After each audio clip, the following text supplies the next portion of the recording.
বলে আপনাদেরকে জানিয়ে রেখেছি। এখন আমি এই দ্বিতীয় পর্ব আপনাদের সামনে আলোচনা করছি।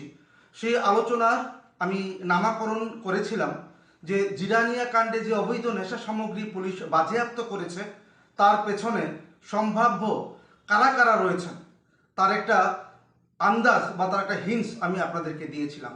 আজকে তার দ্বিতীয় পর্ব আমি আপনাদের সামনে তুলে ধরার চেষ্টা করছি। দর্শক বন্ধুরা, আপনারা জানেন যে জিরানিয়াতে এত কোটি টাকার অবৈধ নেশা সামগ্রী বিগত দিনে এখানে আসছিল, সেটা সহজেই আপনারা অনুমান করতে পেরেছেন।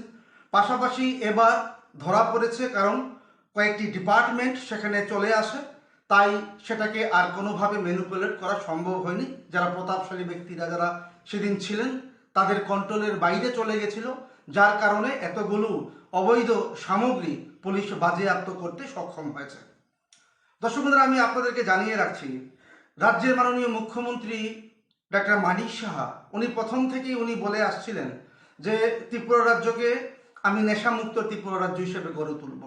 কিন্তু আমি বারবার বলছিলাম যে মাননীয় মুখ্যমন্ত্রী যে কথাটুকু বলছেন সেটা সমাজের ভালোর জন্য উনি বলছেন, কিন্তু আমি বারবার বলছিলাম যে আপনার আশেপাশে আপনার পরিচিত এমন কিছু ব্যক্তিত্ব আছেন প্রতাপশালী, যাদের কারণে আপনি কতটুকু সেটাকে কন্ট্রোল করতে পারবেন বা বন্ধ করতে পারবেন, রাজ্যের মানুষ কিন্তু সন্দেহ প্রকাশ করছেন। কারণ আমি বারবার বলেছি যে আমাদের ত্রিপুরা রাজ্যে যিনি পুলিশের মহানির্দেশক রয়েছেন ওনাকেও আপনি বলেছেন যাতে এই ধরনের ব্যবসা ত্রিপুরা রাজ্যে বন্ধ হয়। তাই উনি হয়তোবা সেদিন সাংবাদিকদেরকে বলেছিলেন পুলিশের মহানির্দেশক যে আমার আসল উদ্দেশ্য হচ্ছে এবং প্রথম উদ্দেশ্য হচ্ছে ত্রিপুরা থেকে নেশা কারবারি যে যারা রয়েছেন তাদেরকে সমূলে উৎপাটিত করতে হবে। সেদিন পুলিশের মহানির্দেশক সবার সহযোগিতা চেয়েছিলেন, কিন্তু আমি বারবার বলছিলাম, কারণ আমি নেশা বিজনেস নিয়ে আমি বিগত অনেক বছর ধরে কাজ করছি। আজ থেকে প্রায় 10 বছর আগেও আমি নেশা বাণিজ্য নিয়ে স্টোরি করেছি, কিভাবে নেশা সামগ্রী, তখন বামফ্রন্ট আমল ছিল, তখন বামফ্রন্ট আমলে যারা ছিলেন তারা সেরকমভাবে সেটাকে কতটুকু গুরুত্ব দিয়ে দেখেছিলেন সেটা আজকে আপনারা বুঝতে পারছেন। এখন ত্রিপুরা রাজ্যে রমরমা ব্যবসা বাণিজ্য চলছে, কিন্তু সেদিন কিন্তু ছিল বামফ্রন্টের আমল, সেটা কিন্তু ভুললে চলবে না। আমি সেই লুঙ্গাই নদী, মিজোরাম করিডোর, আমি সবটা জায়গায়, দামছড়া খেলাছড়া, সেই জায়গায় গিয়েছি এবং সেই স্টোরি, সেই প্রতিবেদন আমি রাজ্যের মানুষের পাশাপাশি রাজ্যের স্বরাষ্ট্র দপ্তরের কাছে আমি নিয়ে গিয়েছিলাম যে আপনারা এগুলোকে আটকান, কিভাবে নেশা সামগ্রী ত্রিপুরা রাজ্যে ঢুকছে সেটা আপনারা প্রতিহত করুন। সেই সময়টা ছিল কিন্তু বামফ্রন্ট আমলের সময়। তখন আপনারা আমাকে বলতেন যে আমি বিজেপির হয়ে কাজ করছি বা অন্য দলের হয়ে কাজ করছি, কিন্তু আজকে আপনারা যারা বিজেপিতে রয়েছেন আজকে আপনারা বলছেন আমি অন্য দলের হয়ে হয়তোবা আমি কাজ করছি। সেটা স্বাভাবিক, সেটা আপনারা বলবেন, কিন্তু আজ থেকে 10 বছর আগে যে আমি স্টোরি করেছিলাম, প্রতিবেদন করেছিলাম কিভাবে নেশা সামগ্রী ত্রিপুরা রাজ্যে ঢুকছে, ত্রিপুরা রাজ্যকে করিডোর করে এই চুরাইবাড়ি লুঙ্গাই নদীকে করিডোর করে দামছড়া খেদাছড়া এবং কাঞ্চনপুর হয়ে এইভাবে যে ঢুকছে, সেটা যদি সেদিন বিগত বামফ্রন্ট সরকার সেইভাবে যদি ওনারা দেখতেন তাহলে ওনারা কিন্তু আজকে এত আন্দোলন করার প্রয়োজন ওনাদের পড়তো না। তো সে যাই হোক, সেটা 10 বছর আগের কথা। এখন 10 বছর পরে যে ঘটনা আমরা দেখতে পাচ্ছি যে ত্রিপুরা রাজ্য আজকে নেশার বাণিজ্যে এবং নেশার সাম্রাজ্যে আজকে ঝুলছে। প্রত্যেকটা ক্ষেত্রে আপনারা দেখবেন যে নেশা বাণিজ্য আমাদের ত্রিপুরা রাজ্যকে আঁকড়ে ধরে রেখেছে, সেটাকে কোনোভাবেই নির্মূল করতে পারছেন না রাজ্যের বর্তমান মুখ্যমন্ত্রী ডাক্তার মানিক সাহা। প্রথম দিকে রাজ্যের প্রাক্তন যিনি মুখ্যমন্ত্রী ছিলেন বিপ্লব কুমার দেব, উনিও চেষ্টা করেছিলেন, কিন্তু সেটাও ওনার পক্ষে সে সময় ততটা হয়ে উঠতে পারেনি বলে রাজ্যের জনগণ কিন্তু আপনারা বলেছেন। এখন ডাক্তার মানিক সাহা চাইছেন নেশামুক্ত ত্রিপুরা রাজ্যে গড়তে। উনি বারবার বিভিন্ন জনসভায় বলছেন, বিভিন্ন ধরনের অ্যাওয়ারনেস প্রোগ্রামের মাধ্যমে উনি বলার চেষ্টা করছেন, কিন্তু আমি রাজি।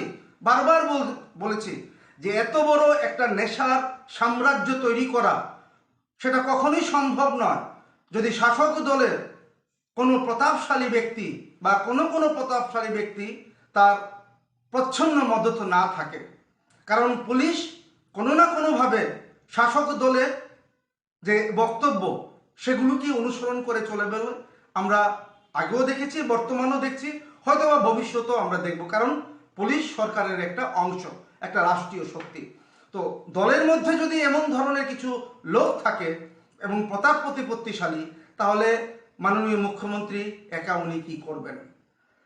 তো সে যাই হোক, সেটা আমি প্রেক্ষাপট আপনাদেরকে কিছুটা বললাম।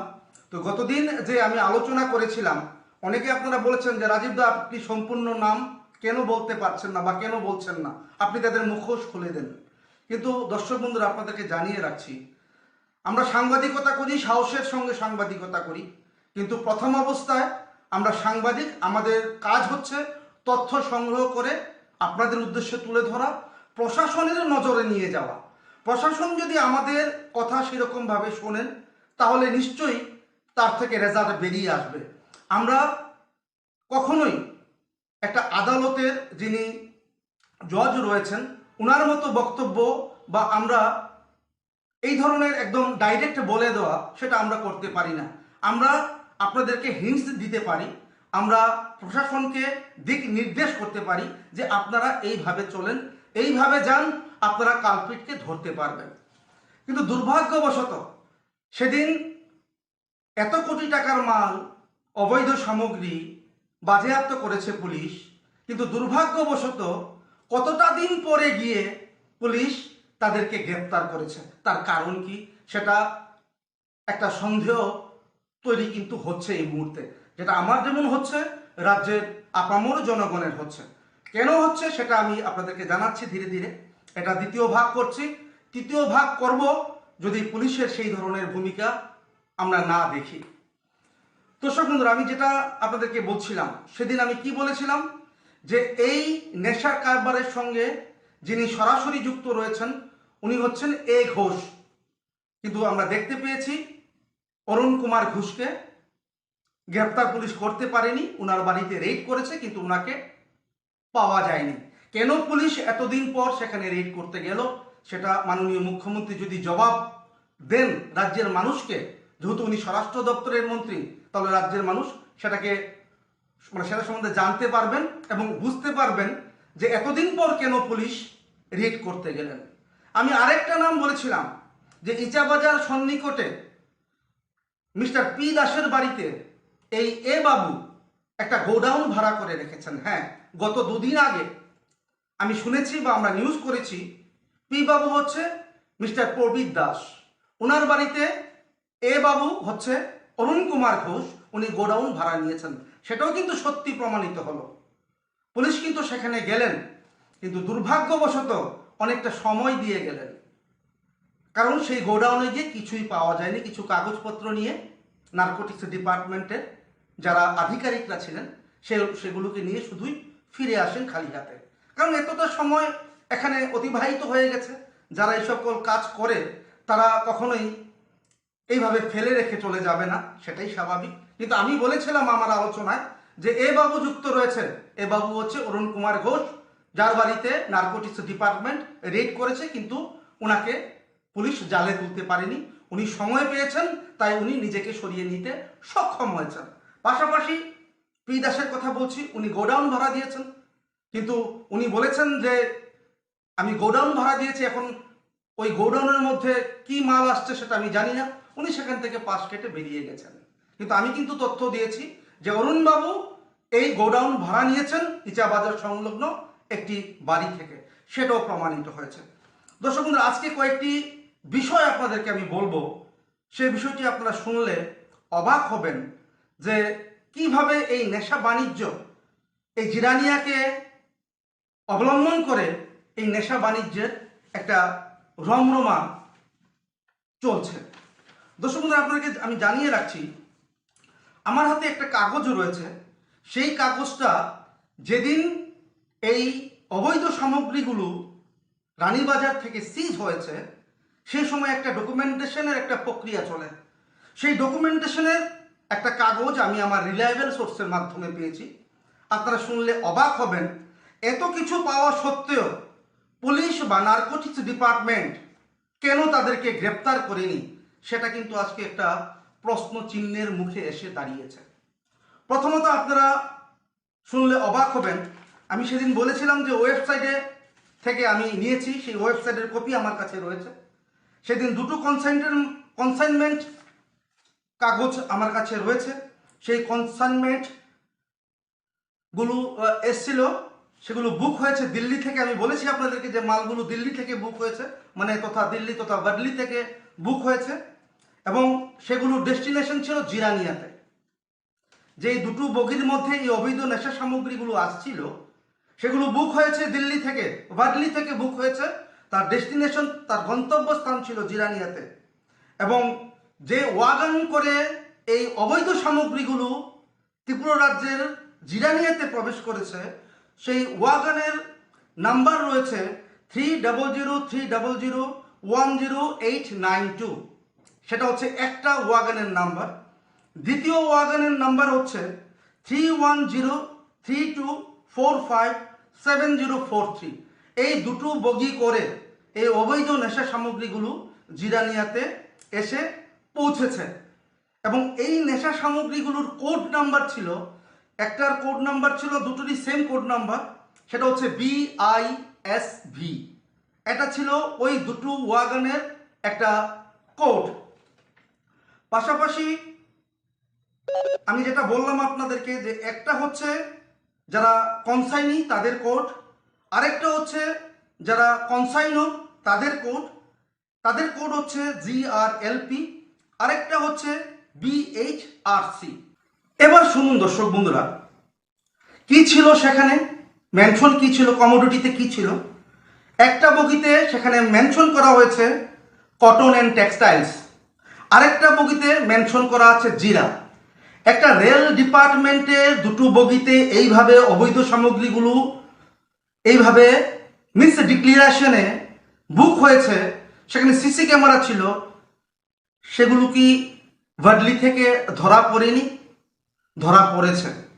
তাই হাতে নাতে ধরার জন্য এই যারা আজকে তদন্তকারী দল, তারা কিন্তু আমাদের কাছে সূত্রে খবর রয়েছে যে তারা দিল্লি থেকে পিছু নিয়েছে এই মালবাহী ট্রেনের, যে এই এত কনসাইনমেন্ট কোথায় যায়, তাই কিন্তু আজকে ধরা পড়েছে। এবং তার কারণেই কিন্তু সেই খবরটুকু অরুণ কুমার ঘোষের কাছে পৌঁছে গেছে, যার কারণে উনি সেদিন এই কনসাইনমেন্টগুলো দিতে আসেননি। আপনারা চিন্তা করুন, একটার মধ্যে লেখা রয়েছে কমোডিটি কটন অ্যান্ড টেক্সটাইলস, আরেকটা বগির মধ্যে সেখানে মেনশন করা হয়েছে, ডিক্লারেশন দেওয়া হয়েছে জিরা। সম্পূর্ণ ভুল তথ্য দিয়ে রেলের বগি বুক করে এইভাবে জিরানিয়াতে নেশা সামগ্রীগুলো এসে পৌঁছেছে। এবং যেই নেশা সামগ্রীগুলো এখানে এসে পৌঁছেছে তার কিন্তু ইনভয়েস নাম্বার ছিল দর্শক বন্ধুরা। এই জিরা বা কটন যে ডিক্লেয়ার করেছে সেই ইনভয়েস নাম্বার, একটা ইনভয়েস নাম্বারের কনসাইনমেন্টের আমি চারটা সংখ্যা বলছি পেছনের, 5082, এবং দ্বিতীয় ওয়াগনের যে কনসাইনমেন্টের যে ইনভয়েস ছিল সেটা হচ্ছে 5081।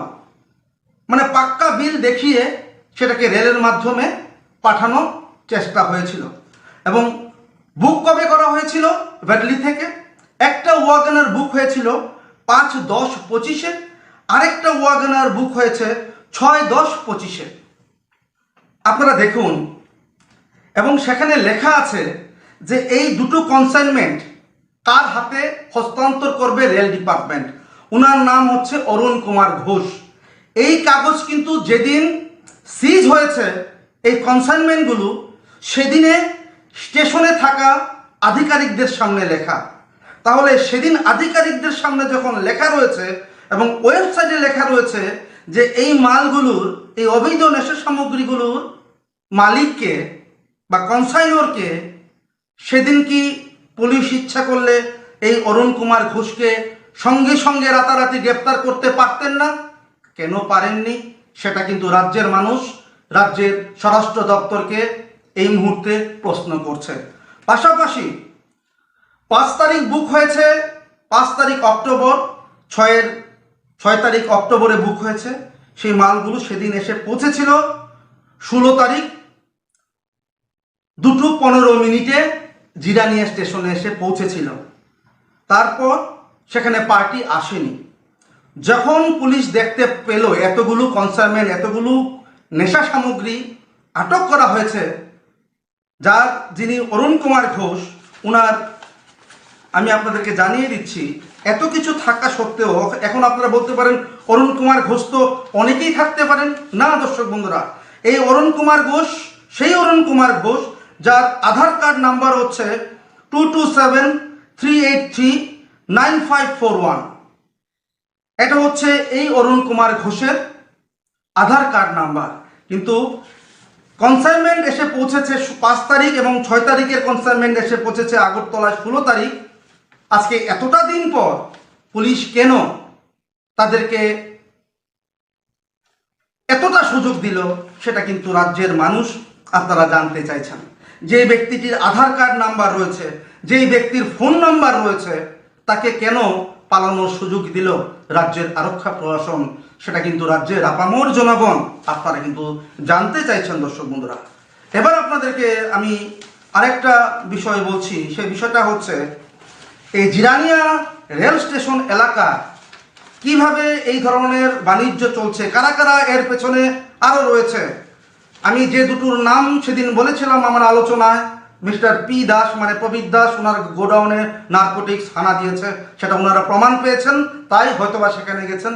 অরুণ কুমার ঘোষের কাছে গেছেন, আমি বলেছি এ বাবু যেমন সত্যি বলেছি এবং পুলিশও সেরকম পেয়েছে, নার্কোটিক্স ডিপার্টমেন্টও সেরকম পেয়েছে, তাই পুলিশ ওই বাড়িতে রেড করেছে। এখন আমি দু একটি নাম আপনাদের সামনে তুলে ধরবো দর্শক বন্ধুরা। এই জিরানিয়াতে কোটি কোটি টাকার এই ধরনের সামগ্রী বিগত সময়ে এসেছে এবং এখন কেন ধরা পড়েছে, কারণ সেই বিষয়টা কি সেটা নিয়েও আমি আলোচনা করব। আজকে রেল দপ্তরের অজান্তে বা রেল দপ্তরের উপর বিভিন্নভাবে প্রেশার ক্রিয়েট করে রাজ্য পুলিশকে সেখানে ডিউটিতে রাখা হচ্ছে। সে বিষয় নিয়ে আমি আগামী দিন আপনাদের সামনে আলোচনা করব, কিভাবে রেল দপ্তর বা রেল ডিপার্টমেন্টের এই ধরনের সামগ্রী আমাদের রাজ্যের প্রশাসন সেটাকে কন্ট্রোল করছে। রেল একটা আলাদা দপ্তর, সেখানে কি রাজ্যের প্রশাসন সেটাকে কন্ট্রোল করতে পারে? বা রেল পুলিশ কি বা রেল দপ্তর কি কখনো রাজ্য প্রশাসনের কাছ থেকে কোনো ধরনের সহযোগিতা চেয়েছে? যদি না চেয়ে থাকে, কি করে রাজ্যের প্রশাসন জিরানিয়া যে মাল উঠানামা করে এ সকল অবৈধ সামগ্রীগুলো বা অন্যান্য সামগ্রীগুলো সেগুলোকে কন্ট্রোল করছে লোকাল প্রশাসন? সেই বিষয়টা নিয়ে আমি আরও বিস্তারিত আলোচনা করব আগামী দিন, আমার কাছে তথ্য রয়েছে।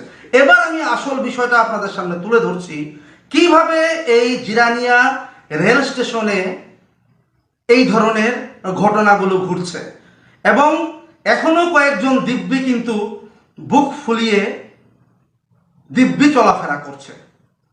আমি আপনাদেরকে জানিয়ে রাখছি, এই ধরনের কনসাইনমেন্ট যখন আসে তখন অরুণ কুমার ঘোষের মতন লোকেরা সেখানে কিন্তু উপস্থিত থাকেন, কারণ তাদের নামে এই কনসাইনমেন্টগুলো আসে।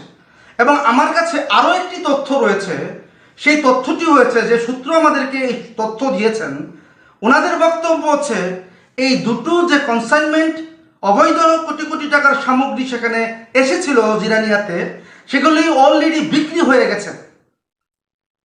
যে তথ্য আমরা আমাদের রিলায়েবল সোর্সের মাধ্যমে পেয়েছি, অরুণবাবুর এই সকল অবৈধ সামগ্রীগুলো অলরেডি বিক্রি হয়ে গেছে। কার কাছে বিক্রি হয়েছে? দুটো জায়গায় বিক্রি হয়েছে। একটি জায়গা হচ্ছে সিদাই মোহনপুর, আরেকটি জায়গা হচ্ছে বক্সনগর কলমছড়াতে। সিদাই মোহনপুরে একজন ব্যক্তি রয়েছেন মিস্টার সি দাস। আশা করি আপনারা এখনো আমাকে প্রশ্ন করবেন না যে আপনি নাম কেন বলছেন না। পুলিশের কাছে কি খবর নেই? আমি রাজীব, আমার কাছে খবর রয়েছে, আমি একজন সাধারণ সংবাদকর্মী। আমার কাছে যদি এই খবর থেকে থাকে, তাহলে পুলিশের কাছে কি খবর নেই? সেটা আপনারা কি ভাববেন, কি বলবেন, সেটা অবশ্যই আপনারা আপনাদের কমেন্টস বক্সে জানাবেন। সিদাই মোহনপুরে একজন ব্যক্তি রয়েছে সি দাস, ওনার কাছে হাফ অংশ বিক্রি করে গেছেন বলে সূত্রে খবর অরুণ কুমার ঘোষ। আরেকজন রয়েছেন, ওনার নাম হচ্ছে এ দাস। আমি কিন্তু আবার দুটো নাম বললাম, একটা হচ্ছে সি দাস আর একটা হচ্ছে এ দাস। একজনের বাড়ি বক্সনগর, একজনের বাড়ি সিদাই মোহনপুর। সিদাই মোহনপুরে যিনি আছেন উনিও একটি রাজনৈতিক দলের একজন প্রতিপত্তিশালী একজন ব্যক্তির আশীর্বাদ ধন্য বলে আমাদের কাছে সূত্র জানিয়েছে। আর বক্সনগর কলমছড়াতে যিনি রয়েছেন উনি হচ্ছেন এ দাস। এখন বক্সনগরের বিধায়কের অবস্থা ততটা ভালো নয়। আমাদের কাছে তথ্য রয়েছে এ দাস বর্তমানে পলাতক। এখন আপনারা চিন্তা করুন যে কিভাবে এই ঘটনাগুলো ঘটছে এবং এই ধরনের যে মালামাল এখানে আসছে এবং যাদের বিরুদ্ধে আঙ্গুল উঠছে, যারা একিউজড হিসাবে এখানে প্রমাণিত হচ্ছে, যে সার্কামটেনশিয়াল এভিডেন্স রয়েছে, সেই সার্কামটেনশিয়াল এভিডেন্সের উপর পুলিশ যেভাবে রেড করছে, তাদের মধ্যে অনেকজন রয়েছেন, তাদেরকে কিন্তু পুলিশ জিজ্ঞাসাবাদ করেছে। আমাদের কাছে আরেকটি খবর রয়েছে, এদের মধ্যে একজনকে পুলিশ হয়তো আই উইটনেস করবে বা আই উইটনেস করে নিয়েছে। আমার কাছে সেই তথ্য নেই, যেটা আমি সূত্রে পেয়েছি যে কে কে রয়েছেন পেছনে, তাদের নাম যাতে পুলিশ জানতে পারে, পুলিশ স্ট্রিক্ট ব্যবস্থা নেবে বলেছে। তো সে জায়গায় যে কোনো একজন এখানে আই উইটনেস হয়েছে এবং এই আই উইটনেস হওয়াতে যিনি জিতুবাবু, দিল্লির যিনি মালিক, আমি যেটা বলেছিলাম যে আগরতলাতে কোনো একটি জায়গাতে উনি ভাড়া হিসেবে থাকেন, বর্তমানে আমাদের কাছে তথ্য রয়েছে এই জিতুবাবু এখন দুবাইয়ে পালিয়ে গেছেন, সেটা আমাদেরকে সূত্র বলেছেন। এবং অরুণ কুমার ঘোষ উনি সপরিবারে বাংলাদেশে চলে গেছেন বলে আমাদের কাছে তথ্য রয়েছে। এবং এই যে এ দাস, যিনি বক্সনগরের এই কনসাইনমেন্টের অর্ধেকটা উনি কিনেছেন বলে আমাদের কাছে সূত্র জানিয়েছে, উনিও বাংলাদেশে চলে গেছেন। এদের মধ্যে আরও কয়েকজন রয়েছে ত্রিপুরা রাজ্যে। পুলিশ তাদেরকে ধরলে এবং রাজ্যের মাননীয় মুখ্যমন্ত্রী যদি একবার সেটাকে নিজের মতো করে ইনভেস্টিগেশন করান, এই কনসাইনমেন্ট বা এই ধরনের ব্যবসার পেছনে কে মাস্টার মাইন্ড, কে প্রতাপশালী সেই রাজনৈতিক ব্যক্তিত্ব, সেটা অনায়াসে বেরিয়ে আসবে। ইতিমধ্যে রাজ্যের মানুষ আপনারা আন্দাজ করতে পেরে গেছেন যে এর পেছনে কে থাকতে পারে বা কারা কারা রয়েছেন, সেটা কিন্তু অন্তত পক্ষে আপনারা আন্দাজ করতে পেরেছেন। কারণ আমাদের রাজ্যের মানুষ এতটা বোকা নয় যতটা বোকা ওনারা আপনাদেরকে বা আমাদেরকে মনে করেন। তো আপনাদেরকে আমি জানিয়ে রাখছি, এই যে সিদাইমোহনপুরের যিনি সি দাস রয়েছেন, ওনার সঙ্গে জিরানিয়া রেল স্টেশনের 500 মিটারের দূরত্বে আরও একজন রয়েছে, ওনার নামও আমি সেদিন বলেছিলাম, উনি কিন্তু দিব্যি বহাল তবিয়েতে রয়েছেন। ওনার নাম হচ্ছে এস দেবনাথ। ওনার কোনো কাজকর্ম নেই, উনি কি করেন সেটাও কিন্তু জিরানিয়া এলাকার মানুষরা জানেন না, কিন্তু আন্দাজ করতে পারেন কি ব্যবসার সঙ্গে উনি জড়িত রয়েছেন।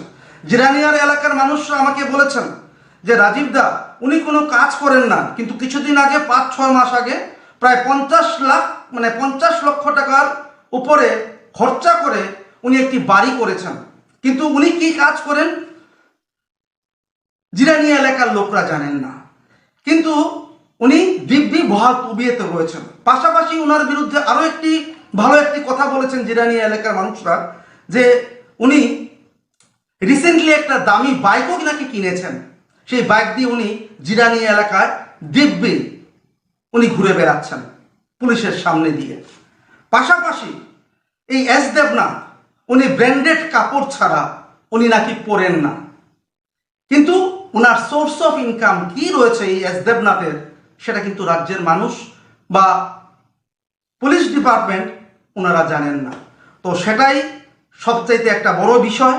পাশাপাশি আমাদের কাছে এও তথ্য রয়েছে, সিধাইমোহনপুরের যিনি এস দাস রয়েছেন, সেই এস দাসের সঙ্গে জিরানিয়া স্টেশনের থেকে 500 মিটার দূরবর্তী এলাকার যে এস দেবনাথ রয়েছেন, ওনার সঙ্গে এই সি দাসের একটা বিজনেসের একটা আতাত রয়েছে। উনিও নেশা কারবারি, উনিও নেশা কারবারি, এবং এই সবটা কারবারকে ম্যানিপুলেট করছে ওই এলাকার প্রতাপশালী ব্যক্তির একজন রিলেটিভ। ওনাকে অনেকে, আমি সেদিনও বলেছিলাম, জেঠু বলেন, অনেকে কাকু বলেন, অনেকে তালুই বলেন। তো তালুই বলুক আর কাকাই বলুক আর জেঠুই বলুক, রাজীবের কাছে যখন তথ্য এসে পৌঁছে গেছে, আমি কিন্তু সেই তথ্য আপনাদের কাছে তুলে ধরবো, আজকে না হয়তো কালকে। কারণ সম্পর্কের খাতিরে অনেকটা সময় আমরা অনেক কিছু বলতে পারি না, কারণ সবার একটা ইমেজ রয়েছে বর্তমান সময়ে, কিন্তু পুলিশের কাছে সেই তথ্য রয়েছে। পুলিশ কেন সেই জেঠু বা কাকা বা তালুইকে, যিনি এই মাস্টার মাইন্ডের পেছনে কালকাঠি এই যে লাড়ছেন, এই কলকাঠি নাড়ার পেছনে ওনার যে একটা বড় হাত রয়েছে, সেটাকে কেন পুলিশ নজরআন্দাজ করছেন, সেটা কিন্তু এলাকার জনগণ জানতে চাইছেন। তো আমার কাছে তথ্য রয়েছে, আমি জেঠু বা কাকা বা তালুই, আমি সবটা বিষয় আপনাদের কাছে তুলে ধরব, প্রেক্ষাপট তুলে ধরব, বর্তমান তুলে ধরব, ভবিষ্যতে কি হবে সেটা আমি জানি না, ভবিষ্যতের খবরও আমি আপনাদের উদ্দেশ্যে তুলে ধরব। এখন এই হচ্ছে একটা র্যাকেট, সেই র্যাকেটের একটা যারা যারা মহড়া রয়েছে তাদের কথা আমি বলেছি, যাদের কথা আগে বলেছি তাদেরকে পুলিশ গ্রেপ্তার করতে পারেনি, কিন্তু পুলিশ কিন্তু সেখানে গেছে। এবার আমি আরেকটা কথা আপনাদেরকে আমি জানিয়ে রাখছি, এই জিরানিয়া এলাকার লোড আনলোডের যিনি লেবার সর্দার রয়েছেন ওনার নাম হচ্ছে বাবুল মিয়া। এই বাবুল মিয়া যদি পুলিশের হাতে আসে, এই নেশা কারবারের মাস্টার মাইন্ডের যারা যারা এর পেছনে রয়েছে সেটা উনি উগলে দিতে বাধ্য। পুলিশ কি পারবে? রাজ্যের মাননীয় মুখ্যমন্ত্রী আপনি কি পারবেন এই বাবুল মিয়াকে আপনি আপনার কন্ট্রোলে নিতে আইনের মাধ্যমে? যদি বাবুল মিয়াকে আপনারা ধরতে পারেন, কারণ আমার কাছে তথ্য রয়েছে লেবার পেমেন্ট থেকে প্রতি মাসে 8 থেকে 10 লক্ষ টাকা ওই জিরানিয়া এলাকার যিনি প্রতাপশালী ব্যক্তি প্রত্যেক মাসে এই লেবার সর্দার বাবুল মিয়া নাকি ওনার কাছে পাঠান। এখন বাবুল মিয়াকে যদি রাজ্যের মাননীয় মুখ্যমন্ত্রী ধরতে পারেন, তাহলে অবশ্যই এই নেশা ব্যবসায়ের পেছনে কারা কারা রয়েছে সেটা মুখোশ উন্মোচিত হবে। তা কিন্তু আর বলার অপেক্ষা রাখছে না। এখন দেখার বিষয় রাজ্যের মাননীয় মুখ্যমন্ত্রী কি করেন এবং রাজ্যের স্বরাষ্ট্র দপ্তর কি করেন, কারণ এতটা সময় সেদিন অতিক্রান্ত হয়ে গেছে। আমি আলোচনা করেছি, আলোচনা করার পরে কতদিন পর পুলিশ গিয়ে সেই বাড়িতে রেড করেছে, রাজ্যের মানুষ জানতে চাইছেন তাহলে কি তাকে সুযোগ করে দেওয়ার জন্য পুলিশ এতটা সময় নিয়েছে? কারণ আমি তো আলোচনা করেছি, নাম ধাম দিয়ে বলেছি আপনারা গেছেন কেন আগে যাননি, যেটা কিন্তু রাজ্যের মানুষ জানতে চাইছেন। কে রয়েছে জিরানিয়া এলাকার সেই কত বড় মাস্টার মাইন্ড যে রাজনীতিকে পুঁজি করে রাজ্যের আগামী প্রজন্ম বর্তমান প্রজন্মকে মৃত্যুর মুখে ধাবিত করছে, সে কে রয়েছে? জিরানিয়ার মানুষরা যারা আপনারা রয়েছেন সম্মানিত, আপনারা কি জানেন না? অনেকে বলেন উনি অনেক পয়সা উড়ান, পয়সায় কি জীবনের সব? আপনার বাড়িতে যে কোনো সময় ওই নেশা দ্রব্য যাবে না সেটা কি আপনি বুকে হাত দিয়ে বলতে পারবেন? আজকে আপনি 500, 2000, 1000, 3000 এরপরে কি বলবো যে ফ্লাইট ফেয়ার আপনি নিয়ে নিলেন, কিন্তু চিন্তা করছেন না এই টাকাটা যে আপনি নিচ্ছেন এই টাকাটা কোত্থেকে আসলো, তার সোর্স অফ ইনকাম কি রয়েছে? এই টাকাটা সে সকল নেশা বাণিজ্যের টাকা থেকে আপনাদেরকে দেওয়া হচ্ছে বলে অনেকে মনে করছেন, অনেকে বলছেন। কে দিয়েছেন সেটা আমি জানি না, কিন্তু আমাদের কাছে তথ্য রয়েছে সেই জিরানিয়া এলাকায় প্রতাপশালী লোক সবাইকে টাকা বিলিয়ে চলছেন। কিন্তু জিরানিয়ার যারা সম্মানিত মানুষরা রয়েছেন, আপনাদের কাছে করজোরে আমার রাজীবের নিবেদন, এই টাকাগুলো যখন নেবেন, জানি আপনারা ইচ্ছে করে নিচ্ছেন না, পরিস্থিতির বাধ্যের কারণে আপনারা নিচ্ছেন, টাকা নিন, কিন্তু একবার চিন্তা করবেন যে এই টাকাগুলো যে আপনার পকেট থেকে যদি 10 টাকা পড়ে যায়, আমার পকেট থেকে যদি 10 টাকা পড়ে যায়, আমি 10 বার খুঁজি যে 10টা টাকা কোথায় গেল। আর আপনাদেরকে কেউ 500, 1000, 2000 ফ্লাইট ফেয়ার সব কিছু দিয়ে দিচ্ছে, ট্রিটমেন্ট করিয়ে দিচ্ছে, এই টাকাগুলো কোত্থেকে আসছে একবার আপনাদের কি মনে হয় না? মনে রাখবেন এই টাকাগুলো অবৈধ পথে ইনকাম করে আপনাদেরকে দেওয়া হচ্ছে। যাদের ঘরে এইভাবে ছেলে মেয়ে অকালে ঝরে যাচ্ছে তাদের অভিশাপ কিন্তু কোনো না কোনোভাবে আপনাদের উপরে পড়তে পারে। কারণ আমি তো আধ্যাত্মিকতার মানুষ, তাই এইভাবে কথা বলছি। সংবাদ মাধ্যমে বসে এইভাবে কথা বলার কোনো যুক্তি নেই, আমি অপরাধ স্বীকার করে নিচ্ছি, কিন্তু যেটা বিবেকে বলেছে আপনাদেরকে বলার জন্য তাই আমি বললাম। কিন্তু আপনারা একবার চিন্তা করবেন, এইভাবে জিরানিয়া এলাকায় নেশা বাণিজ্যের একটা করিডোর গড়ে উঠেছে। মুখ্যমন্ত্রী জানেন বলেই আজকে উনি হয়তোবা এই অর্ডার প্রেরণ করেছেন, কিন্তু উনি অর্ডার প্রেরণ করার পর কেন এতটা দিন দেরি হলো সেটা রাজ্যের মানুষ জানতে চাইছে। এখনো কয়েকজন রয়েছে সিদাই মোহনপুরের যিনি রয়েছেন শ্রী দাস, ওনাকে যদি আটক করা হয়, আমি জানি এর মধ্যে একজনকে পুলিশ, আমার কাছে যে সোর্স খবর রয়েছে এদের মধ্যে একজনকে পুলিশ আই উইটনেস করেছে, যার ফলে ওই সকল যারা অন্যান্যরা যারা রয়েছেন পুলিশের কাছে সেই তথ্য গেছে।